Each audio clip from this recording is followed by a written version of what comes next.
말씀 창세기 4장 1절에서 8절 말씀을 제가 봉독해 드리겠습니다. 창세기 4장 1절에서 8절입니다. 아담이 그의 아내 하와와 동침하매 하와가 임신하여 가인을 낳고 이르되 내가 여호와로 말미암아 등남하였다 하니라. 그가 또 가인의 아우 아벨을 낳았는데 아벨은 양치는 자였고 가인은 농사하는 자였더라. 세월이 지난 후에 가인은 땅의 소산으로 제물을 삼아 여호와께 드렸고 아벨은 자기도 양의 첫 새끼와 그 기름으로 드렸더니 여호와께서 아벨과 그의 제물은 받으셨으나 가인과 그의 제물은 받지 아니하신지라. 가인이 몹시 분하여 안색이 변하니 여호와께서 가인에게 이르시되 내가 분하여 하면 어찌 됨이며 안색이 변하면 어찌 됨이냐. 내가 선을 행하면 어찌 낯을 들지 못하겠느냐. 선을 행하지 아니하면 죄가 문에 엎드려져 있느니라. 죄가 너를 원하나 너는 죄를 다스릴지니라. 가인이 그의 아우 아벨에게 말하고 그들이 들에 있을 때에 가인이 그의 아우 아벨을 쳐 죽이니라. 아멘. 할렐루야. 옆에 분들 손잡고 한번 인사합시다. 말씀을 통해 은혜 받읍시다. 네, 은혜 받는 시간 되시기를 주님의 이름으로 축원합니다. 오늘 본문은 아담과 하와가 동침을 해서 아들들을 낳았습니다. 가인을 낳고 아벨을 낳았습니다. 그 가인과 아벨이 이제 장성해서 여호와께 제사를 드렸습니다. 제사를 드렸는데 하나님께서 가인의 제사는 거절하시고 아벨의 제사는 받으셨습니다. 가인은 그것을 알고 대단히 분해하고 결국은 자기 동생 아벨을 들러 불러내서 쳐 죽인 사건이 오늘 본문 말씀입니다. 저는 본문 말씀을 중심으로 해서 가인처럼 아벨처럼 이라는 제목으로 말씀을 증거하려고 합니다. 말씀을 통해서 여러분의 신앙을 한번 점검하시고 또 다잡으시고 또 은혜로 여러분의 신앙이 성장하는 기회가 되기를 주님의 이름으로 축원합니다. 첫 번째 오늘 말씀을 통해서 좀 적용할 수 있는 것은 영적 어른이 되라 하는 것입니다. 다 같이 한번 따라서 해볼까요? 영적 어른이 됩시다. 3절과 4절을 보면 이렇게 말씀합니다. 세월이 지난 후에 가인은 땅의 소산으로 제물을 삼아 여호와께 드렸고 아벨은 자기도 양의 첫 새끼와 그 기름으로 드렸더니, 여기서 3절에서 눈여겨볼 말씀이 이겁니다. 세월이 지난 후에. 세월이 지났다라는 말은 가인과 아벨이 자기 인생을 스스로 꾸려갈 수 있을 만큼 경제적으로 영적으로 자기 인생을 스스로 꾸려갈 수 있을 만큼 성년이 되었다는 그런 의미입니다. 뿐만 아니라 오늘 3절과 4절에서 눈여겨볼 말씀은 성년이 된 가인과 아벨이 여호와께 제사를 드렸다는 것입니다. 가인은 땅의 소산으로, 아벨은 양의 첫 새끼와 기름으로 여호와께 제사를 드렸습니다. 여러분, 어른이 되었다는 것, 특별히 신앙 안에서 어른이 되었다는 증거가 여러분 무엇이라고 생각하십니까? 여러분, 나이일까요? 신앙 안에서 내가 어른이 됐다, 신앙 안에서 내가 성인이다 하는 것이 나이로 구분할 수 있을까요? 그렇지 않습니다. 신앙 안에서 어른이 됐다, 신앙 안에서 내가 성인 같다 하는 것은 여러분 그 증거가 필요하죠. 그것은 스스로 하나님을 섬길 줄 알 때, 스스로 하나님을 섬길 줄 알 때 신앙 안에서 그 사람이 어른이 된 것입니다. 그런데 안타깝게도 교회 안을 들여다보면 교회 안에 영적인 어린아이 같은 분들이 있습니다. 나이는 어른이죠. 신앙의 연조도 있습니다. 10년 이상, 20년 이렇게 신앙생활 합니다. 건강도 있고 물질도 있어요. 그런데 안타깝게도 스스로 신앙생활을 앞가름을 못해요. 스스로 주일 성수 잘 못해요. 주일 밤 예배, 수요 예배, 구역 예배, 교회에서 봉사하는 것은 일체 생각할 수 없어요. 헌금도 못하고 봉사도 못해요. 그가 사회적인 지위가 있고 공부를 많이 해서 학박사여도 이런 사람은 아직 영적으로 어른이라고 말하기는 어렵죠. 영적으로는 성장이 필요한 영적 어린아이라고밖에 할 수가 없어요. 그러나 비가 오나 눈이 오나 주일이 되면 스스로 예배당에 올라와 예배를 드리고, 교회가 정한 예배 시간이면 가족들을 챙겨서 예배당에 올라와 예배를 드릴 뿐만 아니라 내가 교회의 지체로서 봉사해야 할 자리가 어디인 줄 알고 묵묵하게 그 자리에서 봉사를 하고, 설교를 들을 때는 내가 순종하겠습니다 하는 그 마음으로 말씀에 경청하고, 다른 성도들과 기쁨으로 교제할 줄 아는 성도라면 그 성도가 나이가 많든 적든 상관하지 않고 분명 그 성도는 영적으로 어른이라 이 말입니다. 영적으로 성년이라 이 말이에요. 분명한 것은 이제 예수님을 믿기 시작한 초신자, 이제 예수님을 믿기 시작한 새신자라면 마땅히 성도들의 챙김을 받아야 되죠. 교회가 도와줘야 되죠. 그리고 도움을 받으면서 신앙생활하는 것은 너무나 합당한 것이죠. 또 그렇게 신앙생활에 도움을 받으며 신앙생활 성장해 가셔야 합니다. 하지만 신앙생활에 연조가 있단 말이에요. 신앙생활에 내 구력이 있어요. 몇 년 신앙생활 하셨습니까? 이러면 적지 않단 말. 한번 옆에 분들 한번 쳐다봅시다. 쳐다보고 분리해도 해야 돼요. 자, 신앙생활 몇 년째 하고 계십니까?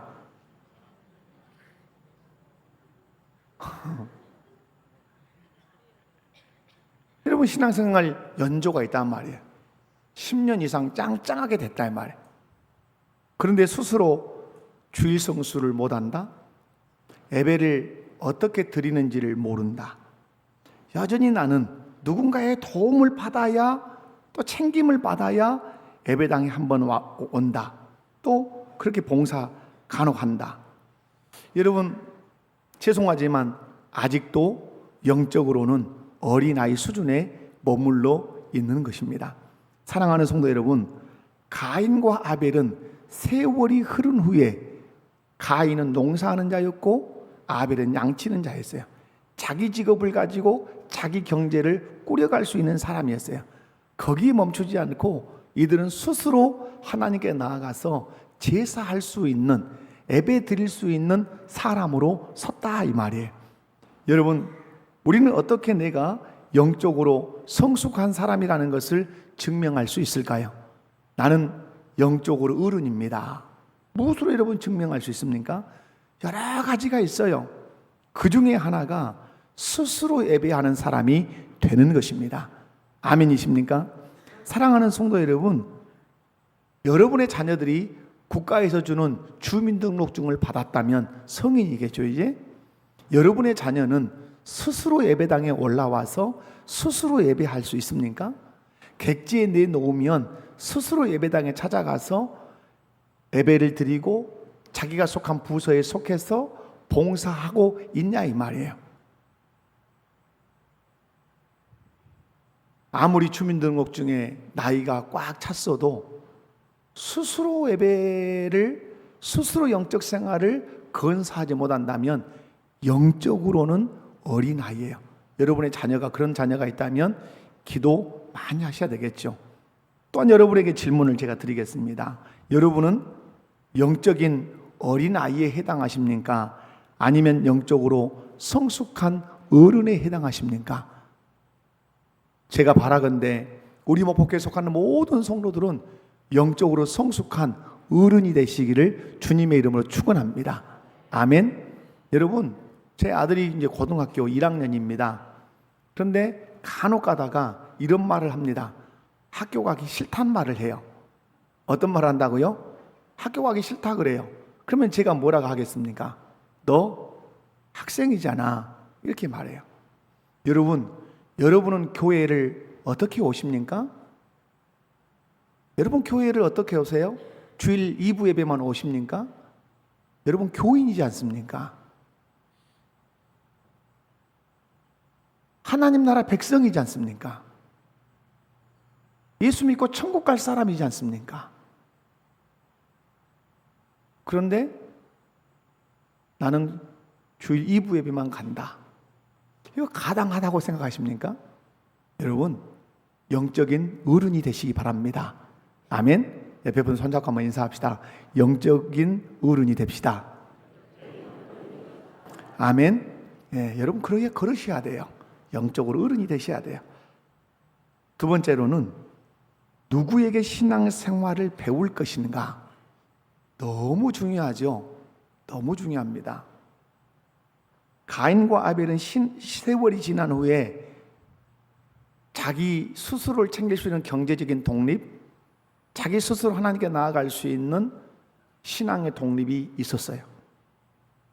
가인은 땅의 소산으로, 아벨은 양의 첫 새끼로 그 기름으로 여호와께 제사를 드렸어요. 그러면 우리는 여기서 한 가지 궁금증이 생겨요. 질문이 생긴다 이 말입니다. 가인과 아벨은 도대체 누구를 통해서 하나님께 제사하는 법을 배웠을까? 여러분, 가인과 아벨은 누구에게 제사하는 법을 배웠다고 생각하십니까? 누굴까요? 1. 목사님이다. 2. 이웃집 아저씨다. 3. 아버지 아담이다. 몇 번이에요? 3번이에요. 3번. 당연히 아버지 아담이죠. 저는 이 말씀을 묵상하면서 여러분, 가인이 곡물로 예배를 드렸죠. 제사를 드렸죠. 아벨은 양의 첫 새끼와 기름으로 제사를 드렸죠. 어떤 사람은 가인의 제사는 곡물로 드렸기 때문에 안 받았다, 이렇게 주장하는 분들이 있어요. 신학자들도 그런 분들이 있어요. 그러나 아담이 제사 드리는 것을 보고 가인과 아벨이 제사를 배웠다면 아담도 곡물로 제사를 드렸을 가능성이 높아요. 드렸다고 봐야 된다고 저는 봐요. 그래서 아담은 이 두 제사를 다 드린 거라고 봐도 조금도 부족함이 없어요.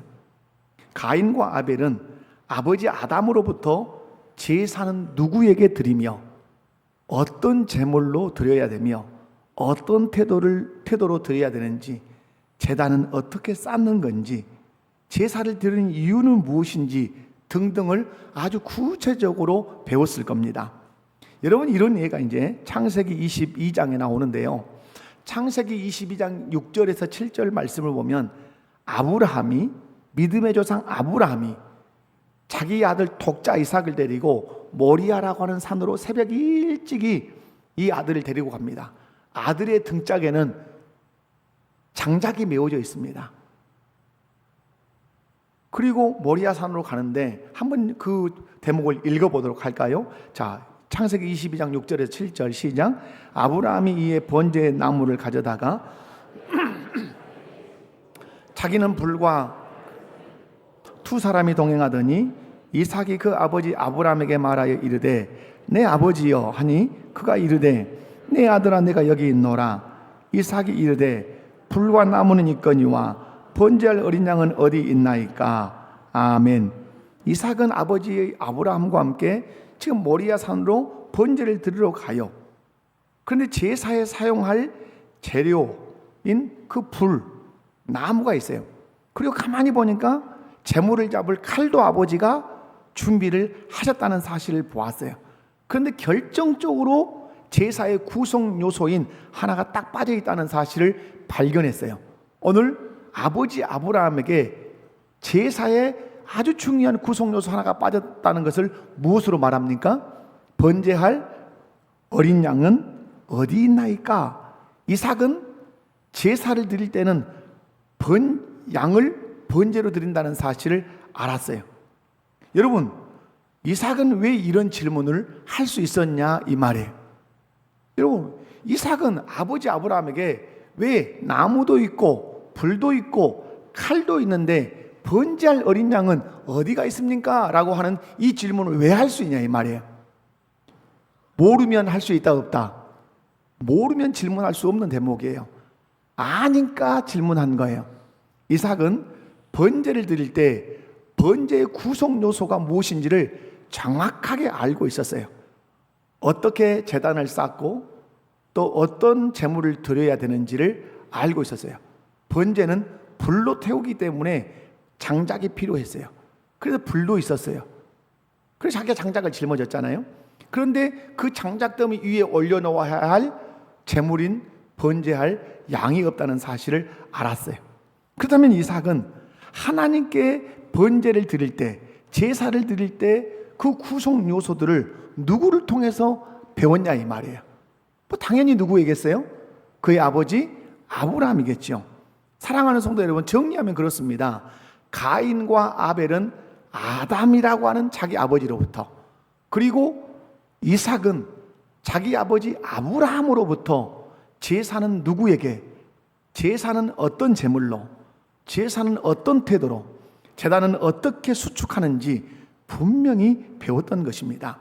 여러분, 그렇다면 오늘 부모인 우리가 우리 자녀들에게 예배를 가르쳐야 할 책임이 있다는 사실을 알 수가 있어요. 오늘 우리 자녀들은 누구에게 하나님 섬기는 법을 배워야 하냐 이 말이에요. 여러분, 여러분의 자녀들은 누구에게 하나님 섬기는 법을 배우셔야 합니까? 한번 옆에 분들 손잡고 얘기나 해봅시다. 물어나 봅시다. 자, 시작. 누구에게 하나님 섬기는 법을 배워야 합니까? 좀 해봐요, 제발. 여러분의 자녀들은 누구에게 하나님 섬기는 법을, 예배하는 법을 배워야 되죠? 당연히 목사님이죠. 당연히 교회 학교에서 배워야 되죠. 이렇게 대답하실 수 있어요. 물론 교회에서 가르쳐 드려야 되죠. 그러나 오늘 창세기에서부터 쭉 우리가 신약 성경까지 읽어가 보면 신앙교육의 책임을 성경은 누구에게 맡깁니까? 아비에게 맡깁니다. 가장 중요한, 정확한 건 아버지입니다. 조금 확대하면 부모, 엄마가 거기에 포함이 되겠죠. 왜? 디모데에게 바울이 얘기할 때 엄마에게, 애할머니에게 네가 성경을 배웠다 이렇게 말씀하는 것을 볼 때 부모에게 배우는 것이죠. 그래서 에베소서 6장 4절을 보면 이렇게 말씀합니다. 또 아비들아, 너희 자녀를 노엽게 하지 말고 오직 주의 교훈과 훈계로 양육하라. 주의 교훈과 훈계로 양육하는 책임을 누구에게 맡기셨습니까? 아비들에게 맡겼어요. 신명기 6장 7절을 보면 내 자녀에게 부지런히 가르치며, 그러면 이 자녀는 누구 자녀입니까? 내 자녀죠. 그러므로 자녀에게 신앙교육을 해야 할 책임이 누구에게 있죠? 부모에게, 아버지에게 있다 이 말이에요. 여러분, 부모님들은 자녀들에게 예배는 하나님께 드린다 가르쳐 주셔야 돼요. 아멘이십니까? 예배의 대상을 망각하면 아무리 멋지고 아무리 화려한 액션이 있어도 그 예배는 실패한 것입니다. 좀 어리숙한 것 같고 좀 우리가 뭔가 부족한 것 같아도 대상을 선명하게 기억하고 그 대상을 향하여 예배를 드리면 하나님은 그 예배를 기뻐 받으십니다. 그러므로 우리 자녀들에게 예배는 누구께 드린다? 하나님께 드린다. 그러므로 예배 시간에 헛생각하지 말고 하나님을 생각해라. 하나님을 기억하며 예배를 드려라. 이렇게 가르쳐야 돼요. 여러분, 예배를 드릴 때는 반드시 예수님의 대속의 공로를 기억하고 예배를 드려야 된다. 나는 하나님 아버지께 나올 수 없었습니다. 그런데 예수님께서 내 죄를 대속해 주심으로 내가 죄 용서를 받아 하나님의 자녀가 되었기 때문에 오늘도 하나님 아버지 앞에 나와서 예배를 드리게 되었습니다. 하나님 감사합니다. 예수 그리스도의 대속을 의지하지 않고는 그 누구도 하나님 앞에 나올 수 없단다. 그러므로 우리의 죄를 대속하신 주님께 감사하면서 하나님께 아버지께 나아가야 된다 가르쳐야 되죠. 예배 때는 꼭 단정한 옷을 입어라. 예배는 애식이란다.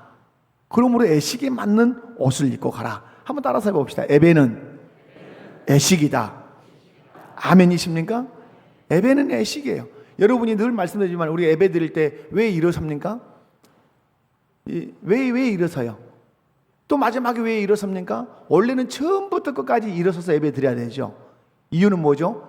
가장 크신 하나님이 임재하시니까 그 임재하신 하나님을 일어서서 아래 것들이 일어서서 맞이하는 것이에요. 법원에 가면 재판장이 들어서면 일동 기립 다 일어서서 재판장을 맞이합니다. 그죠? 대통령이 국무회의에 탁 들어서면 여러분 모두 일어섭니다. 하나님이 임재하시니까 다 일어서서 그분을 경배하고 환영하는 것이죠. 여러분, 그래서 우리가 옷도 어떻게 해요? 단정하게 애식장에 갈 때만 멋지고 화려하고 억가번쩍이 아니라 만왕의 왕이요 만주의 주가 되시고 우리의 창조주요 구속주가 되신 그 하나님 앞에 나올 때 가장 멋진 옷으로, 가장 예쁜 옷으로. 여러분, 제가 옷을 이렇게 입고 올 때 넥타이는 어떤 거 찰까 고민할까요, 안 할까요? 고민합니다. 오늘 또 넥타이 3개를 들고 이걸 찰까 저걸 찰까 아내에게 물어보기도 하고 그렇게 합니다. 이유는 여러분에게 잘 보이기 위해서일까요? 결코 그렇지 않습니다. 창조주요 구속주이신 나의 하나님이요 나의 아버지이신 그 하나님 앞에 예배드리기 때문에 내 몸을 돌아보는 거예요. 무당도 구술할 때는 여러분 목욕제기를 합니다. 하물며 하나님 앞에 우리가 예배할 때 단정함이 필요하지 않겠습니까? 그리고 헌금도 가르치는 거죠. 헌금은 자우남으로 하는 거다. 그리고 풍성하게 드려야 된다. 기쁨으로 드려라.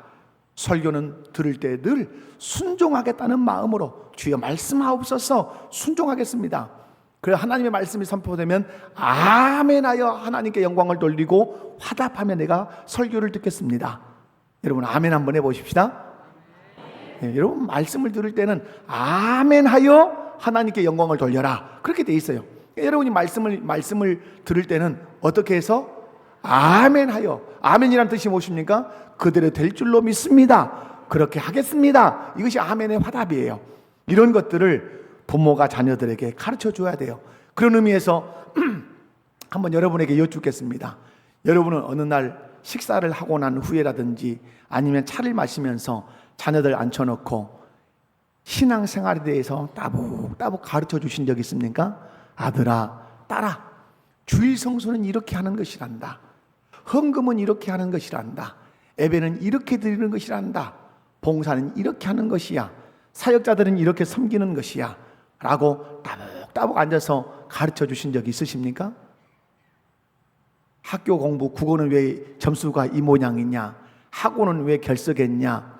이런 것들은 따지고 묻고 하는데 신앙생활에 대하여 가르치지 않았다면 여러분은 많이 엇나간 것입니다.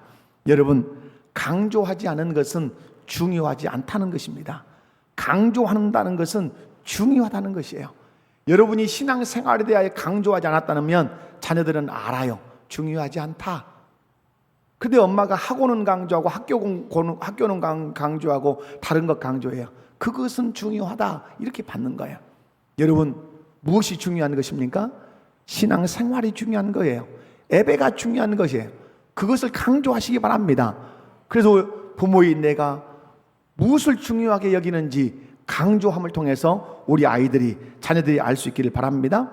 여러분 가르치되 우리 부모님들이 자녀들과 함께 예배하면서 몸으로 직접 보여줘야 돼요. 아담이 어떻게 가르쳤겠어요? 직접 보여줬겠죠. 아브라함이 어떻게 이삭에게 가르쳤겠어요? 직접 보여줬지 않겠습니까? 여러분 이 자리에 앉아서 어떻게 성경을 찾는지 여러분 성경책 가져와가지고 여러분 의자 앞에다 이렇게 놔두고 딸싹도 않고 있는 성경이라면 의미가 없는 것이죠. 예배 때 성경을 여기서 영상으로 아무리 보여줘도 성경을 막 열심히 찾고 그리고 한번 이렇게 들여다보고 그런 것들을 자녀들이 봐야 되지 않겠어요? 찬송할 때는 입을 쩍쩍 벌려서 두 주먹을 풀 끈쥐고 배에 힘을 넣어서 힘있게 찬양하는 아빠의 모습, 엄마의 모습을 보아야 하지 않겠어요? 그런데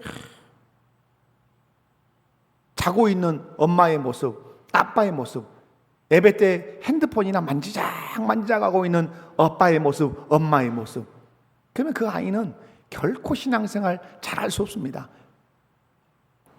여러분 신앙생활을 성도들이 의외로 눈치로 하는 경우가 많습니다. 눈치껏 하는 거예요. 여러분 신앙생활 눈치로 하면 돼요, 안 돼요? 한번 대답해 봐요. 신앙생활 눈치로 하면 된다, 안 된다? 안 돼요. 그럼 어떻게 해야 돼요? 배워서 해야 돼요. 자, 따라서 합시다. 신앙생활은 배우면서 하는 것이다. 그런데 여러분, 의외로 교회 안에 신앙생활을 눈치로 해요. 이유는 교회가 마땅히 가르쳐줘야 될 것들을 가르쳐주지 않기 때문에 그런 거예요. 제가 맥주 감사 헌금 때도 그렇게 얘기했죠. 맨날 우리 목사님 헌금 강조한다. 여러분, 그렇게 저한테 헌금 강조하는 목사라 해도 저는 조금도 개의치 않습니다. 조금도. 왜? 마땅한 일이니까 그래요. 마땅한 일. 여러분, 마땅한 일은 1000번을 말해도 부족함이 있습니까? 없습니까? 부족함이 없어요. 부모 공경하라. 마땅합니까? 마땅하지 않습니까? 마땅해요. 1000번을 말한들 부족합니까? 부족하지 않아요. 여러분, 헌금은 왜 하는지도 정확하게 가르쳐 줘야 돼요. 제가 오늘 일부 예배 때도 말씀드려요. 여러분, 제가 한번 여러분을 물어볼게요. 11조 감사헌금 다 봉투에 담는 거잖아요. 그런데 우리 교회에서 헌금 중에 봉투에 담지 않는 헌금 하나가 있어요. 그 헌금이 무슨 헌금이에요? 그 주일헌금이에요. 주일헌금은 왜 한정하십니까? 주일헌금은 왜 해요? 교회가 가난하니까? 주일헌금 왜 봉투에 담지 않은 헌금, 이 헌금은 빠습니까? 빠지 않습니까? 다른 헌금은 빠질 수 있어요. 11조는 한 달에 한 번이면 한 번 하고 끝날 수 있어요. 감사도 한 달에 한 번 내지 두세 번 될 수 있어요. 더 될 수도 있겠지만. 그러나 한 번도 빠지지 않아야 되는 헌금이 무슨 헌금이에요? 주일헌금. 왜 해야 하냐 이 말. 왜 해? 알아요? 제가 헌금 기도할 때 반드시 그 기도를 해요. 출애굽기 23장이나 34장에 보면 빈손으로 내 앞에 나오지 마라. 빈손으로 내 얼굴을 보지 마라. 이렇게 말씀해요. 그래서 빈손으로 오지 않기 위해서 주일 헌금을 드리는 것이에요. 빈손으로 오지 마라 말은 뭐예요? 애물을 가지고 와라 이 말이에요. 동방박사들이 가지고 오듯이. 그러니까 이 주일 애물도 대단히 중요한 헌금 중에 하나예요. 근데 여러분 배우셨습니까? 배우셨겠지요. 그러나 여러분 신앙생활 해오시는 분들은 배워가야 된단 말이에요. 여러분 마땅히 가르쳐야 될 것들은 가르쳐야 되고 배워야 될 것들은 배워야 돼요. 여러분 만약에 오늘 예수님께서 마태복음 28장에 그렇게 말씀하죠. 내가 분부한 모든 것을 가르쳐 지키게 해라. 여러분은 어떠해야 될 책임이 있죠? 지켜야 될 책임이 있어요. 그런데 제가 가르치지 않아서 여러분이 지키지 못했다면 책임이 얼마나 크겠어요? 그러므로 저는 이렇게 말해요. 성경이 말하는 것이라면, 따라서 합시다. 성경이 말씀하는 것이라면 항상 가르쳐야 한다. 성경이 말씀하는 것이라면 언제나 지켜야 한다. 성도들이 싫어하니까. 성도들이 싫어하니까 기준이 될 수 있습니까? 없습니까? 대답해 보세요. 하나님 앞에서. 성도들이 싫어하니까 목사인 제가 안 하겠다. 기준이 될 수 있습니까? 없습니까? 없습니다. 여러분은 말해야 됩니다. 제가 무엇인가를 가르치지 않으면 목사님 가르쳐 주세요. 성경이 말씀하고 있는 것이니 가르쳐 주세요. 가르쳐 주시되 소상하게 가르쳐 주세요.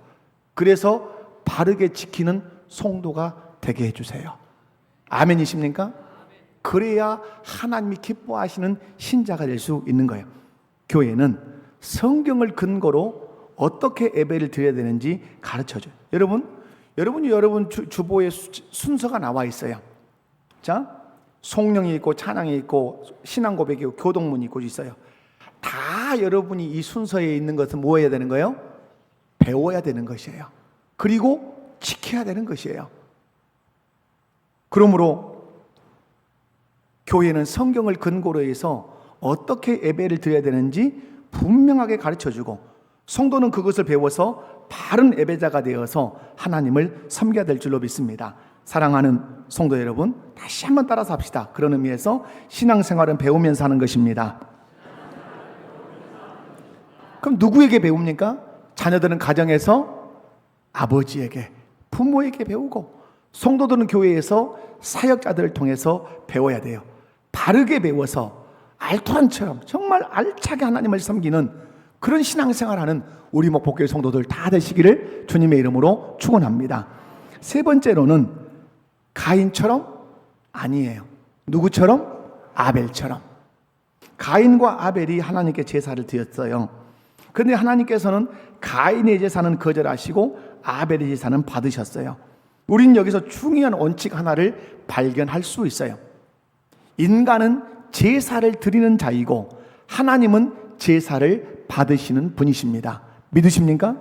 다시 말해서 사람이 제사를 드리지만 그 제사를 받거나 거절하시는 권리는 언제나 누구 편에 있다?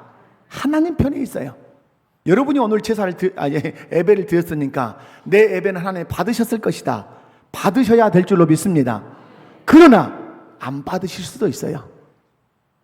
오늘 가인의 제사 하나님이 거절하셨어요. 아벨의 제사 받으셨어요. 저는 여러분이 이 시간 예배 드릴 때 여러분이 드리는 그 예배가 하나님 앞에 연락되기를 원합니다. 아멘이십니까? 여러분, 그러므로 제사를 드리는 사람은 언제나 제사를 받으시는 하나님을 기억하면서 제사를 드렸어야 돼요. 예배를 우리가 오늘 드려요. 오늘이 일주일 중에 끝날이요, 첫날이요? 첫날입니다. 끝날입니다. 그러면 많이 헛나간 거예요. 오늘은 첫날이에요. 첫날을 드리며 일주일을 시작하는 거예요. 그 모든 날이 다 하나님의 날이니까 첫날을 드리고 모든 것이 하나님 것이니까 10의 1조를 드리고 그러는 거잖아요. 여러분, 오늘 이 첫날을 생각하면서 지난 엿새를 살아오셨어야 돼요. 내가 첫날에 하나님께 예배를 드리는데 내 삶이 엉망진창이라면 첫날의 예배를 하나님은 어떠하실 것이다? 거절하실 것이다. 그러므로 첫날의 예배를 드릴 때, 주일에 내가 첫날을 드리며 하나님께 예배를 드릴 때 내 예배를 하나님이 받으시도록 나는 삶을 살아야 된다. 그러니까 하나님 중심의 삶이 될 뿐만 아니라 거룩한 삶을 사는 성도가 될 수 있는 것입니다. 그런데 오늘 하나님은 이렇게 말하죠. 4절에 보면 아벨과 그 제물, 5절에 가인과 그 제물이라고 하면서 아벨과 가인의 이름을 호명하십니다. 아벨, 가인. 무슨 말씀입니까? 제사가 하나님과 몇 대 몇의 관계라는 거죠? 1대 1의 관계라는 사실을 말씀하는 거예요. 그 결과 아벨의 제사는 하나님 어떻게 하시고 받으시고 가인의 제사는 어떻게 하시고 거절하셨다고 말씀해요. 오늘 우리가 함께 모여서 지금 공동체적인 예배를 드리고 있어요. 하지만 여러분 기억하셔야 돼요. 우리가 함께 모여서 예배는 드리지만 각각 내 이름을 호명하고 계신다는 사실을 기억하셔야 돼요. 나와 하나님이 지금 내가 하나님께 1대1로 예배를 드리고 있다는 사실을 결코 망각하시면 안 돼요. 그러므로 정신줄을 놓으시면 안 돼요.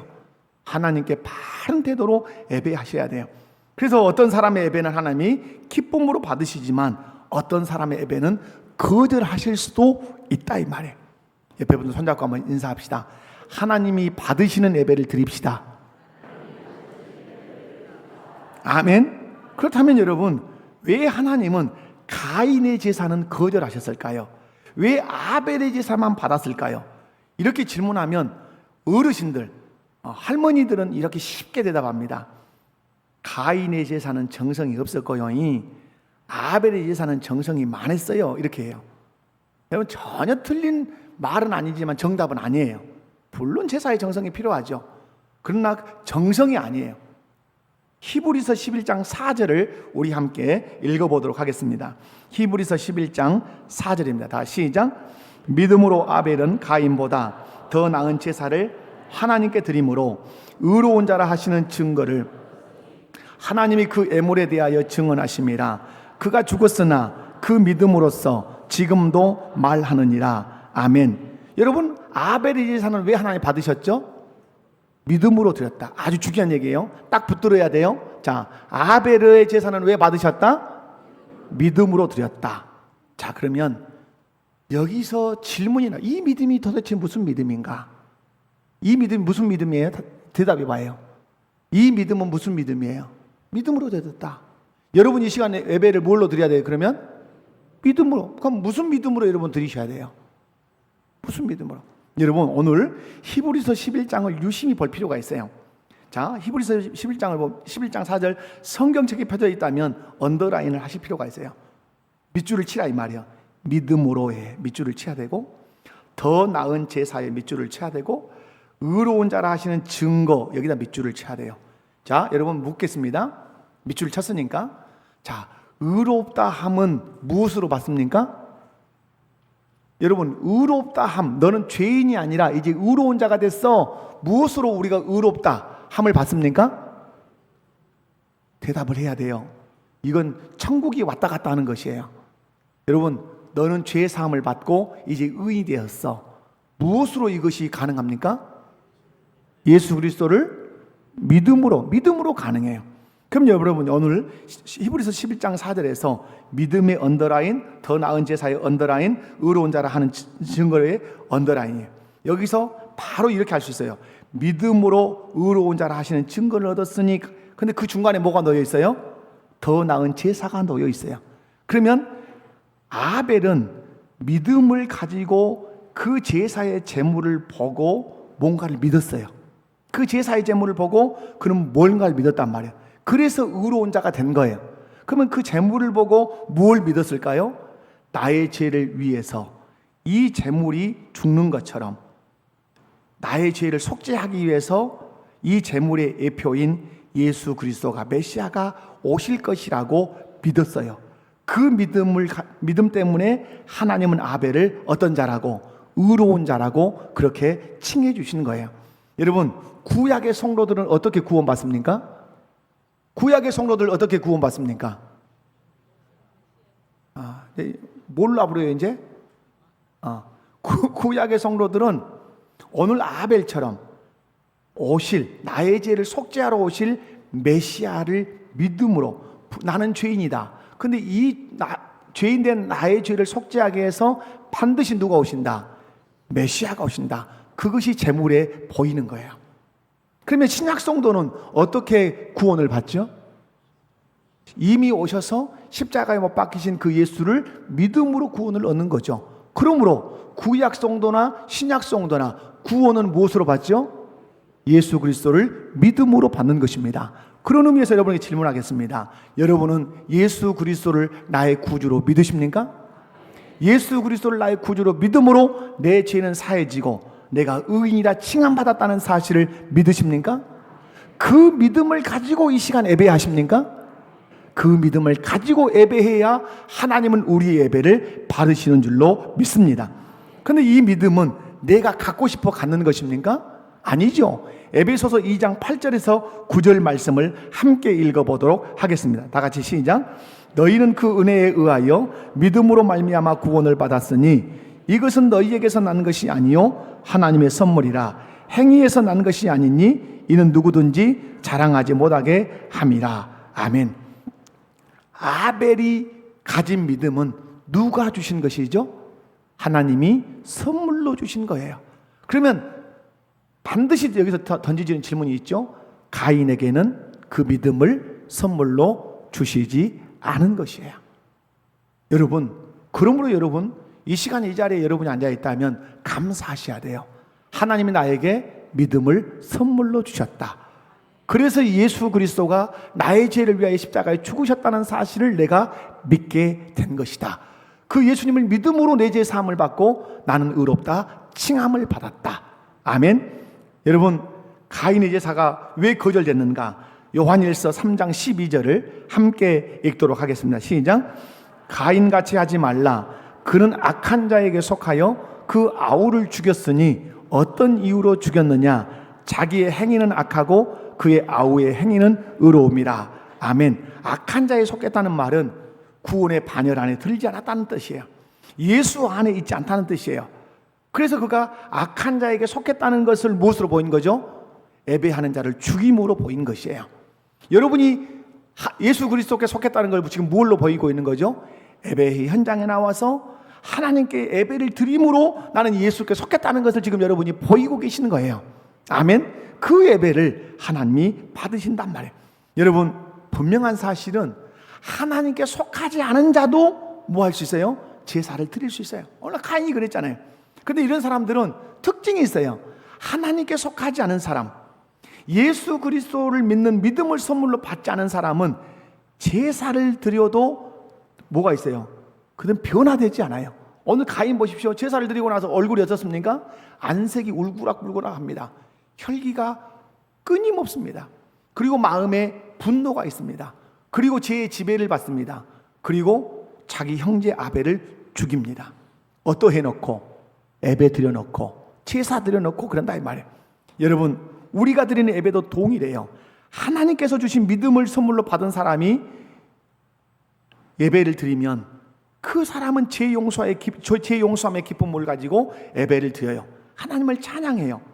이런 사람의 예배를 받으신다 이 말이에요. 사랑하는 성도 여러분, 예수님은 나의 죄를 지시고 십자가 위에서 죽으셨습니다. 그 예수님은 나를 의롭다 하시기 위해서 사흘 만에 살아나셨습니다. 그 예수님을 믿음으로 나는 죄 사함을 받았습니다. 죄 사함을 받은 내가 오늘 이 자리에 나와서 그 영광을 예배로 드러내고 있는 것입니다.